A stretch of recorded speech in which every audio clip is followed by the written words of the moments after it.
परमात्मने नमः. नमस्कार, मी जित आणि गीतेच्या 12व्या भागामध्ये आपलं मनपूर्वक स्वागत आहे. अध्याय पहिला, श्लोक 3. पश्यैतां पांडुपुत्राणाम् आचार्य महतीं च मोम व्यूढां द्रुपदपुत्रेण तव शिष्येन धीमता. याचा शब्दार्थ असा आहे की हे आचार्य, आपला बुद्धिमान शिष्य द्रुपदपुत्र धृष्टद्युम्नाद्वारा व्यूहरचनात्मक उभी केलेली पांडवांची ही प्रचंड सेना पहा. भाषांतर असं आहे की हे आचार्य, तुमच्या बुद्धिमान शिष्याने द्रुपदपुत्राने व्यूहरचना केलेली ही पांडुपुत्रांची महान सेना पहा. आता पहिल्या दिवसापासून ते शेवट युद्ध संपेपर्यंत पांडवांचा सेनापती एकच होता, धृष्टद्युम्न. कौरवांचे सातत्याने बदलत राहिलेले आहेत, त्यातून त्यांच्यातल्या मतभेदाची कल्पना यावी. व्याख्या अशी आहे आचार्याची या शब्दाची की द्रोणाचार्यांना आचार्य असे संबोधण्यामध्ये दुर्योधनाचा असा भाव दिसतो की आपण आम्हा सर्वांचे, कौरवांचे आणि पांडवांचे आचार्य किंवा गुरु आहात.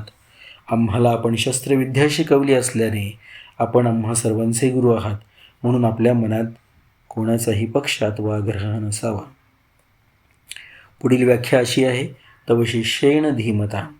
या पदाचा प्रयोग करण्यामागे दुर्योधनाचा हेतू असा आहे की आपण इतक्या सरळ स्वभावाचे आहात की आपणाला मारण्यासाठीच उत्पन्न झालेल्या धृष्टद्युम्नालाही आपण शस्त्रास्त्रविद्या शिकविली आहे, आणि तो शिष्य धृष्टद्युम्न इतका बुद्धिवान आहे की त्याने आपणाला मारण्याकरिताच आपल्याकडून शस्त्रास्त्रविद्या शिकली आहे. पहा, द्रुपदपुत्रेण या पदाचे प्रयोजन यासाठी आहे की आपणाला मारण्याच्या उद्देशाने राजा द्रुपदाने याज आणि उपयाज नावाच्या ब्राह्मणांकडून यज्ञ करविला. त्या यज्ञामुळे धृष्टद्युम्न उत्पन्न झाला. तोच हा द्रुपदपुत्र धृष्टद्युम्न आपल्या समोर विरुद्ध बाजूकडून सेनापतीच्या रूपामध्ये उभा आहे. जरी दुर्योधन येथे द्रुपदपुत्राच्या ऐवजी धृष्टद्युम्नही म्हणू शकत होता, तरी पण द्रोणाचार्यांशी द्रुपदाचे जे वैर होते त्या वैरभावाचा बदला घेण्याची हीच उत्तम संधी किंवा वेळ आहे, अशी आठवण करून देण्यासाठी दुर्योधन येथे द्रुपदपुत्रेण या शब्दाचा प्रयोग करतो. आणि द्रोणाचार्यांनी द्रुपदाला या युद्धामध्ये मारलेलं सुद्धा आहे, आपल्याला माहिती असू दे. आणखीन एक व्याख्या पाहूया की पांडुपुत्राणाम एताम जूढाम महतीं च मुम पश्च. द्रुपदपुत्राने व्यूहाकार उभी केलेली ही पांडवांची प्रचंड सेना पहा.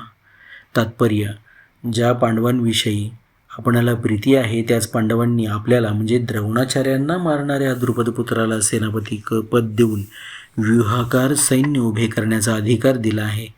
जर पांडवांना आपल्याविषयी आत्मीयता असती तर त्यांनी कमीत कमी तुम्हाला मारणाऱ्याला तरी आपल्या सैन्याचा मुख्य सेनापती केले नसते आणि एवढा मोठा अधिकार दिला नसता.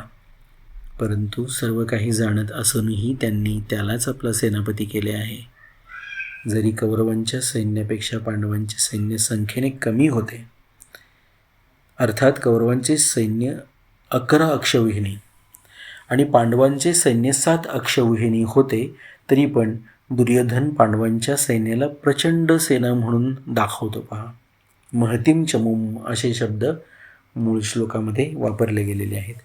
एक वेगळा भाग म्हणून ह्या काही गोष्टी इथे स्वामीजी सांगतात की 1 अक्षौहिणी सेनेमध्ये 21,870 रथ आहेत, 21,870 हत्ती आहेत, 65,610 घोडे आणि 1,09,350 पायदळ सैनिक सैन्यात 1 अक्षौहिणी सैन्यामध्ये असतात. असे 11 अक्षौहिणी सैन्य कौरवांकडे आणि 7 अक्षौहिणी सैन्य हे दुर्योधनाकडे, पांडवांच्याकडे होतं, हे समजून घेतलं पाहिजे. पांडवांच्या सैन्याला प्रचंड सेना म्हणण्याचे दुर्योधनाचे 2 भाव किंवा उद्देश दिसून येतात. एक, पांडवांचे सैन्य अशा रीतीने व्यूहाकार रचले गेले होते की ते कमी असूनही दुर्योधनास जास्त भासत होते.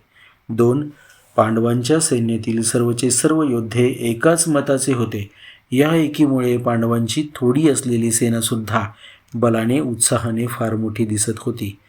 अशी सेना दाखवून दुर्योधन द्रोणाचार्यांना असे सांगू इच्छितो की आपण या सैन्याला सामान्य किंवा छोटे समजू नका. आपण आपली विशेष शक्ती लावून सावधपणे युद्ध करा. पांडवांचा सेनापती आपला शिष्य द्रुपदपुत्रच आहे, म्हणून त्याच्यावर विजय मिळवणे आपल्यासाठी काय अवघड आहे. आणखीन एक व्याख्या पाहू. एताम पश्य असे म्हणण्याचे तात्पर्य, पांडव सेना युद्धासाठी तयार होऊन आपल्यासमोर उभी आहे, तर मग आपण त्या सैन्यावर कोणत्या प्रकारे विजय मिळवू शकतो याविषयी आपण लवकरात लवकर निर्णय घ्यायला पाहिजे. आता इथे सुद्धा परिशिष्ट भाव नाही, परंतु संबंध पुढच्या श्लोकाशी काय आहे. द्रोणाचार्यांना पांडवांची सेना पाहण्याविषयी प्रार्थना करून आता दुर्योधन त्यांना पांडव सेनेतील महारथींना दाखवित आहे. त्यांचं वर्णन तो करेल. पुढच्या भागामध्ये आपण ते ऐकूया. ओम परमात्मने नमः.